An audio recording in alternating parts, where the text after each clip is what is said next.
Good evening, good afternoon, or good morning, depending where you're located in the world or what time you're watching this video. I am Mr. Irrelevant. Welcome to Mr. Irrelevant Plays. So today, I'm talking about two ships. Kind of a comparison, but also a little bit different from what I normally have been doing lately, where I compare like a lockbox ship or a Zen ship or whatever, and etc. This time, I'm going to talk about ships that you don't really see that often. I see maybe like once a month. And I'm here to discuss that these ships are actually good. Now, generally when I do fly one of these ships, the version that I am using is Giorgio because I like TMP. Those that know me know that I really like TMP. Just gorgeous. TMP and TNG style ships are like my favorite. So that's what I generally do. However, I am going to be discussing about the legendary variant and the non-legendary variant. So I'm keeping them the way that they are. And yes, I do have the ship currently active in my shipyard, which I can show you down here. Right there. It just has one extra S because I couldn't get the naming thing to work like I do with the exit prize ships. But anyway, I do have two. They're both X'd at least once. Now, I'm going to discuss the light exploration cruiser first. Now, me personally, I think that the design of this ship is very unique. It's a lot different from anything else we really see in Star Trek, especially when it comes to Federation. Generally, the bridge is going to be like all up in the front, up here in the top of the center of the saucer, or even further back. But it's actually down here. Some people would be like, I don't like that design because the space is literally right below your feet. Well, spoiler alert, space is always below your feet when you're in space. So, yeah. One good shot could literally vent you into space, period. So it doesn't matter if it's below you, next to you, above you, whatever. You're surrounded by space. You're not safe. However, despite that, so let's go ahead and go into the bits and grits about it. So the Lobby 1, when it was released, was immediately dismissed. Labeled bad ship. I disagreed. Obviously. Y'all know me. I don't think there's such thing as a bad ship, just a bad build, I guess you could say. So, why am I talking about this ship today? Well, I thought, why not? Talk about a ship that you don't really see very often, that not very many people fly, that I actually personally do enjoy. Now, with also that being said, those on Twitch knows that I do not like Discovery, aka The Burnham Show.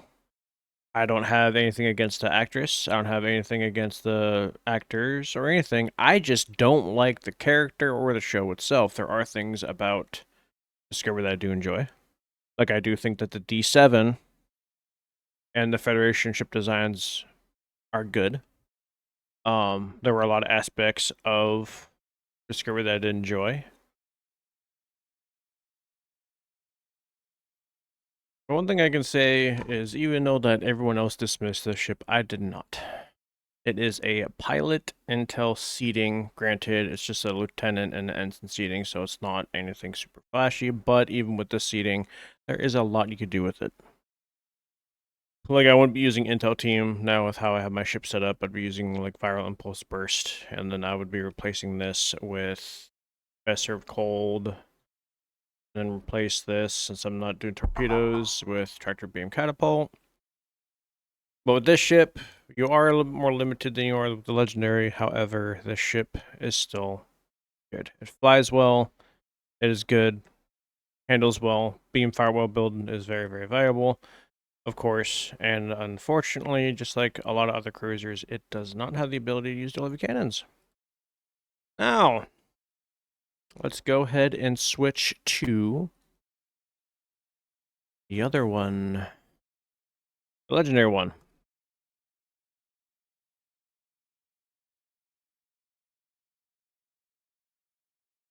There we go, and there she is. Like I said, I do like the design of this version of it. I think it's very clean. But the TMP variant is my go-to.